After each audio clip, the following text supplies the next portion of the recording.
Police and deputies in Houma believe they may finally have answers in the disappearance of a man 22 years ago. A body was found this week, and officers say the suspected killer led them right to it. Devin Bartolotta is live in Houma, where digging is still underway. Devin, fill us in. What a bizarre story. Well, there's still work being done here with heavy machinery and also crime scene investigators. We're at the corner of 9th Street and North Hollywood Roads in Houma. Police believe they have found the body of Shannon Harris. Police were led here by a man named Stanley Briggs, who reportedly told officers the location when they were treating him for a drug reaction. Now, Briggs was a former friend of the missing man and has been charged with murder. Shannon Harris hasn't been seen for 22 years. He was on his way back to school in Dallas after visiting Houma when he disappeared. And until now, family has gone without answers.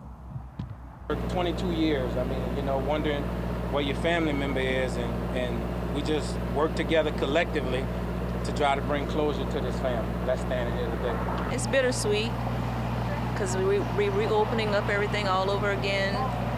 We're happy that we know where he was and that we can have some closure now. Now, Briggs was a person of interest in Harris's disappearance 22 years ago, but was never questioned. LSU is here to help excavate and also to help identify the body back in their lab. There's also help here from the Terrebonne Parish Sheriff's Office. Houma police are confident that this is the body of Harris. Reporting live in Houma, Devin Bartolotta, Eyewitness News.